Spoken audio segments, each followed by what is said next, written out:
Hello everyone, welcome to Vidyashree academy. I hope you are doing well. आज हम पढ़ने वाले हैं बेसिक साइंस के क्वेश्चन पटवारी एग्ज़ाम के लिए, एमपीपीएससी के लिए और भी जो अन्य एग्ज़ाम में साइंस पूछी जाती है उन सभी एग्ज़ाम के लिए बहुत ही महत्वपूर्ण क्वेश्चंस हैं। तो ध्यान से पढ़िएगा, जो क्वेश्चन आपको नहीं पता है उनको नोट करिएगा। हमारे शरीर का सामान्य तापमान कितना होता है? तो ये केल्विन में दिया है, तो 310 केल्विन हमारे शरीर का तापमान होता है। नेक्स्ट क्वेश्चन है, हवा में ध्वनि की गति कितनी होती है? तो हवा में ध्वनि की गति कितनी होती है? 331 मीटर पर सेकंड जो होती है वो हवा में ध्वनि की गति होती है। और एनवायरनमेंट से रिलेटेड कुछ क्वेश्चंस भी आपसे पूछे जा सकते हैं, जैसे कि 5 जून को कौन सा दिवस मनाया जाता है? तो 5 जून को वर्ल्ड एनवायरनमेंट डे मनाया जाता है। इसकी थीम भी आपको 2022 की क्या रही है इसको याद रखना है। फिर जो 22 तारीख है वो बहुत ही महत्वपूर्ण है। 3/22 आपको याद रखने हैं। सबसे पहले 22 मार्च, जिसे विश्व जल दिवस के रूप में मनाया जाता है। फिर आता है 22 अप्रैल, जिसे विश्व पृथ्वी दिवस के रूप में मनाया जाता है। और 22 मई को विश्व जैव विविधता या बायोडाइवर्सिटी डे मनाया जाता है। तो ये आपको याद रखना है। नाइट्रोजन का परसेंट कितना होता है? सबसे अधिक मात्रा में पाई जाने वाली गैस होती है जो 78% पाई जाती है। फिर नेक्स्ट क्वेश्चन है, कौन सा एक ऊष्मा का सबसे अच्छा चालक है? चालक क्या होते हैं, कुचालक क्या होते हैं और अर्धचालक क्या होते हैं? जिनमें कंडक्टिविटी मतलब जिनमें ऊष्मा का संचार होता है वो चालक होते हैं। तो जो चालक है सबसे अच्छा वो है पारा, याद रखिएगा। जो थर्मामीटर होता है तो थर्मामीटर में भी क्या होता है? पारा होता है। नेक्स्ट क्वेश्चन है, एक वस्तु अधिकतम भार देती है, तो जो निर्वात में या वैक्यूम में वस्तु अधिकतम भार देती है। सौर विकिरण का मापन किससे मापन किया जाता है? तो जो सोलर रेडिएशन होते हैं या सौर विकिरण होते हैं उसे पायरोमीटर से नापा जाता है। एक क्वेश्चन और यहाँ पर पूछा जाता है, चूंकि सूरज की बात आई है तो याद आ गया। एक होता है हाइड्रोजन बम और एक होता है एटॉमिक बम। तो जो एटॉमिक बम होता है वो हाइड्रोजन बम की अपेक्षा कम खतरनाक तो दोनों ही रहते हैं, हार्मफुल दोनों ही हैं, डेंजरस दोनों ही हैं। बट जो हाइड्रोजन बम होता है उसमें कौन सी रिएक्शन पाई जाती है? ये क्वेश्चन एग्जाम में पूछा गया है। तो आपने नाम सुना होगा एक प्रोसेस का, जो होती है नाभिकीय संलयन। नाभिकीय संलयन का मतलब क्या होता है? जब दो छोटी छोटी चीजें मिलकर के एक बड़ी चीज बनाती हैं तो वो प्रोसेस होती है नाभिकीय संलयन की, या इसे न्यूक्लियर फिजन भी बोल सकते हैं। और जो विखंडन होता है, विखंडन में क्या होता है? एक बड़ी चीज मिलके दो छोटी छोटी चीजें बनाती हैं। तो ये जो प्रोसेस होती है ये एटॉमिक बॉम्ब में होती है। तो ये आपको बिल्कुल याद रखना है, इससे रिलेटेड क्वेश्चन भी पूछे गए हैं।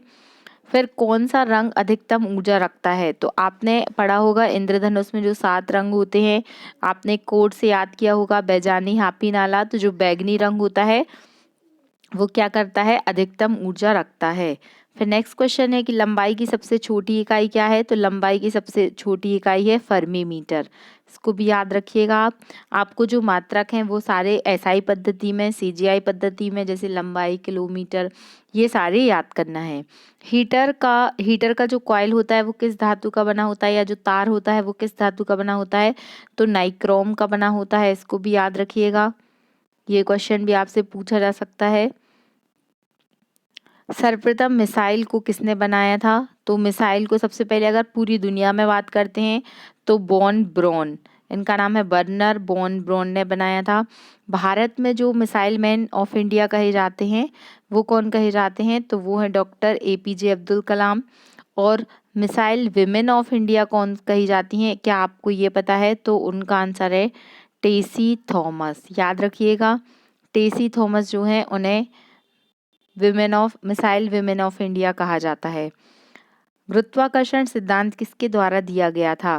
तो ये तो आप सभी ने स्कूल में भी पढ़ा होगा, बचपन से हम पढ़ते आ रहे हैं कि एक एप्पल गिरा था और एप्पल के गिरने के कारण क्या हुआ? ग्रेविटेशनल फोर्स की खोज किसने की थी? न्यूटन ने की थी। E=mc², ये वाला फॉर्मूला कौन से साइंटिस्ट ने बताया था? ये आपको कमेंट बॉक्स में लिखकर बताना है। और ये किस चीज का फॉर्मूला है ये भी बताना है। प्रोजीट्रॉन की खोज किसने की थी? तो प्रोजीट्रॉन की खोज एंडरसन ने की थी। अब इलेक्ट्रॉन, प्रोटॉन और न्यूट्रॉन, इनके क्वेश्चन आपने जनरली देखे होंगे, पूछे जाते हैं कि इनकी खोज किसने की थी? इलेक्ट्रॉन की खोज किसने की थी? जे थॉमसन ने, याद रखिएगा। प्रोटॉन की खोज किसने की थी? न्यूट्रॉन की खोज तो चैडविक ने की थी और प्रोटॉन की खोज रदरफोर्ड ने की थी। आपने एक कोट पढ़ा होगा, ईंट पर नाचे, तो आप इससे बिल्कुल याद कर सकते हैं कि इलेक्ट्रॉन की खोज किसने की थी? चैडविक ने की, सॉरी, इलेक्ट्रॉन की खोज थॉमसन ने की थी, प्रोटॉन की खोज रदरफोर्ड ने की थी, आर से हो जाएगा, और न्यूट्रॉन की खोज सी से क्या हो जाएगा? चैडविक हो जाएगा। आई होप आपको ये याद हो गया होगा। क्यूरी क्या है? आपने मैडम क्यूरी का नाम सुना होगा। मैडम क्यूरी और उनके हस्बैंड थी पियरे क्यूरी। इनको नोबेल पुरस्कार से सम्मानित किया गया है, और मैडम क्यूरी को तो 2 बार नोबेल पुरस्कार से सम्मानित किया गया है, फिजिक्स के क्षेत्र में भी और केमिस्ट्री के क्षेत्र में भी। तो इन्होंने रेडियो एक्टिविटी के बारे में बताया था, याद रखिएगा। जो रेडियो एक्टिविटी के बारे में बताया था किसने? तो मैडम क्यूरी ने बताया था। तो जो क्यूरी, उन्हीं के नाम पर जो यूनिट थी उसका नाम रखा गया था। हाइड्रोजन बॉम्ब अभी हमने डिस्कस किया था। तो जो एडवर्ड टेलर नाम के जो साइंटिस्ट थे, उन्होंने क्या किया था? हाइड्रोजन बॉम्ब को इन्वेंट किया था। स्कूटर के आविष्कार कौन है? तो स्कूटर के आविष्कार हैं ओबेटर, याद रखिएगा। ये इतना महत्वपूर्ण नहीं है, आप स्किप कर सकते हैं। आर्द्रता को किस में मापा जाता है?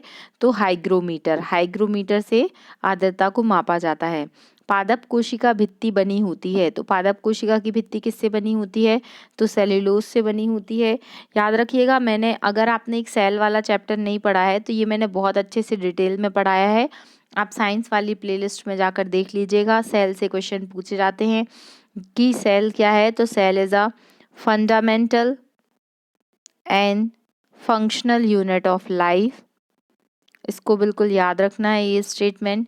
सेल की खोज किसने की थी? तो सबसे पहले रॉबर्ट हुक नामक साइंटिस्ट थे जिन्होंने सेल की खोज की थी, जिसके लिए इनको नोबेल पुरस्कार से भी सम्मानित किया गया था। और उसके बाद आते हैं एक नाम और, रॉबर्ट ब्राउन।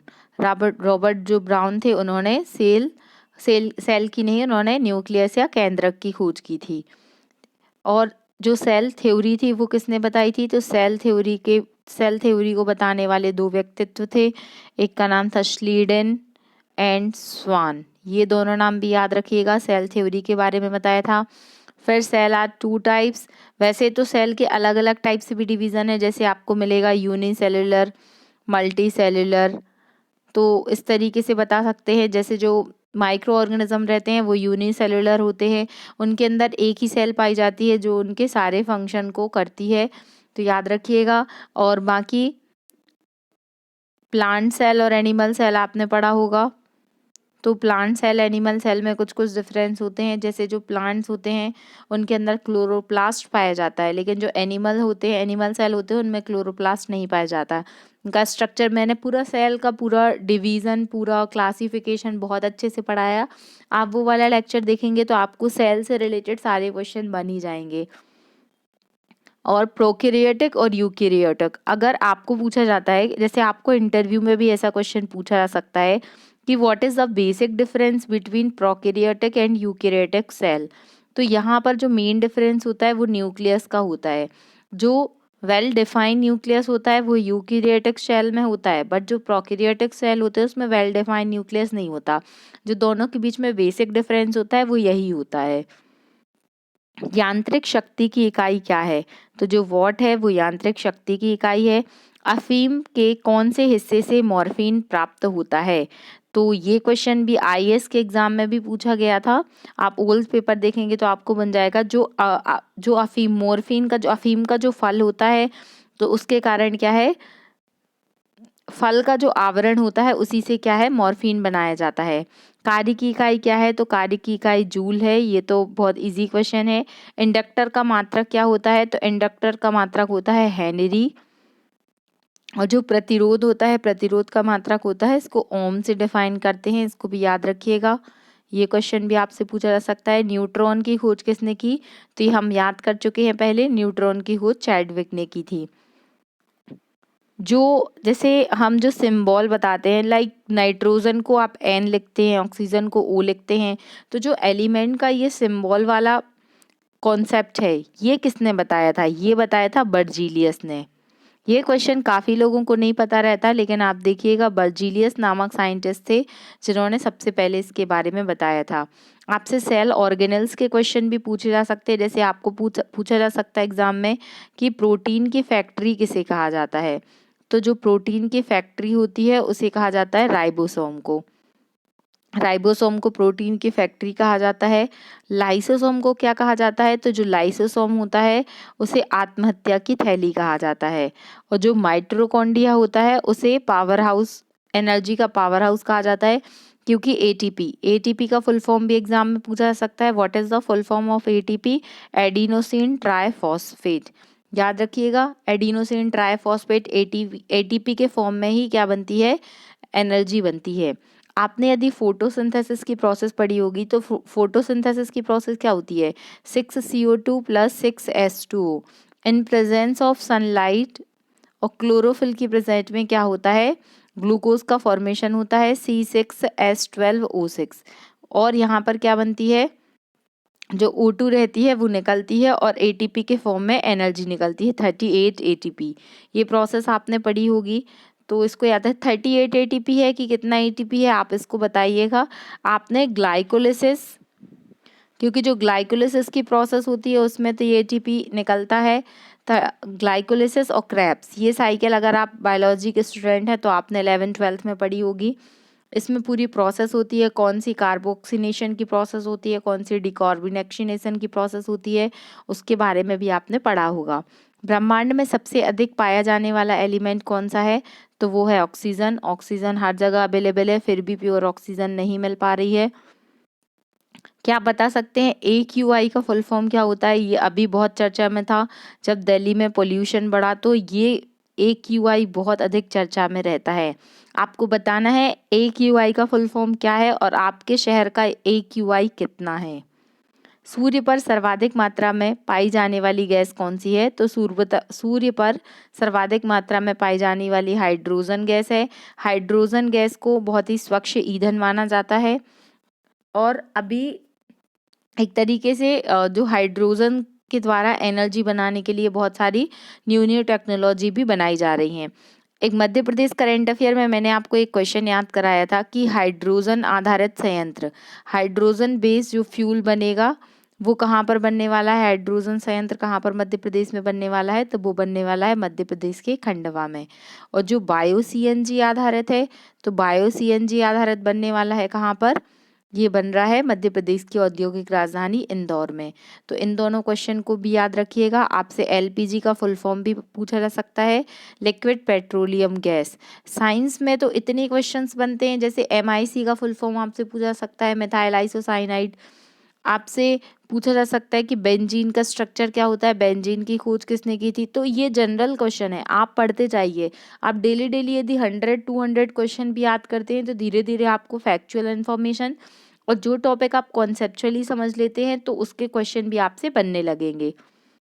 सापेक्षता का सिद्धांत, मैंने अभी आपसे एक क्वेश्चन पूछा था, E=mc²। ये किसने बताया था? एल्बर्ट आइंस्टीन का नाम आपने सुना होगा। तो ये सापेक्षता का सिद्धांत ही है, E=mc², और ये आइंस्टीन ने बताया था। किसकी कमी के कारण थायराइड की अत्यधिक वृद्धि हो जाती है? तो आयोडीन के कारण थायराइड की अत्यधिक वृद्धि हो जाती है, और अगर आयोडीन की कमी हो जाती है तो घेंगा रोग हो जाता है, जिसे ग्वाइटर भी कहा जाता है। तो ना तो इसकी कमी होनी चाहिए और ना ही इसकी अधिकता होनी चाहिए। जो एक उपयुक्त मात्रा है उस मात्रा में हमें आयोडीन का सेवन करना चाहिए। अब यहाँ पर कमी की बात आई है तो आपसे कुछ और क्वेश्चन पूछा जा सकता है, जैसे प्रोटीन की कमी से कौन कौन से रोग होते हैं? तो प्रोटीन की कमी से 2 रोग हो सकते हैं। एक तो हो सकता है मरासमस, और दूसरा रोग हो सकता है क्वासियोरकर। अब ये क्या होते हैं? अब ये मरासमस किस में होता है? तो मरासमस छोटा नाम है, तो ये छोटे बच्चों में होता है, और क्वासियोरकर एक बड़ा सा नाम दिख रहा है तो ये बड़े लोगों में होता है। इस तरीके से आप डिफरेंशिएट कर लीजिएगा। फिर ग्लूकोज, अगर बॉडी में ग्लूकोज की अधिकता हो जाएगी और इंसुलिन की कमी हो जाएगी तो कौन सा रोग हो सकता है?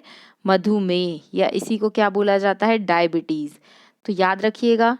फिर आर्टिफिशियली रूप से इंसुलिन को इंजेक्ट करके बॉडी में बैलेंस बनाना ज़रूरी हो जाता है, वरना उसमें बहुत दिक्कत हो सकती है। फिर आता है मोस्ट इम्पॉर्टेंट पूछा जाने वाला क्वेश्चन, विटामिन। विटामिन की खोज किसने की थी? तो विटामिन की खोज फंक नामक साइंटिस्ट ने की थी। विटामिन क्या होते हैं? तो ये ऑर्गेनिक कंपाउंड होते हैं। विटामिन्स आर 2 टाइप्स, इनका क्लासिफिकेशन भी आपसे पूछा जा सकता है।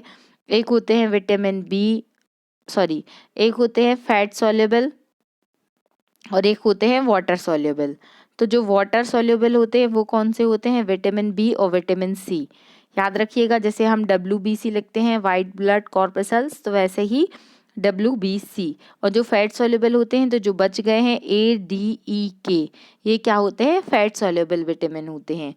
फिर आपसे पूछा जा सकता है कि जैसे विटामिन, इनके देखिए साइंस वाली प्लेलिस्ट में जाकर आप देखिएगा, मैंने विटामिन का भी एक सेपरेट लेक्चर बनाया है जिसमें सारे विटामिन के नाम, उनके साइंटिफिक नाम, उनकी कमी से होने वाले रोग और किस टाइप के क्वेश्चन पूछे गए हैं वो पूरा बताया है।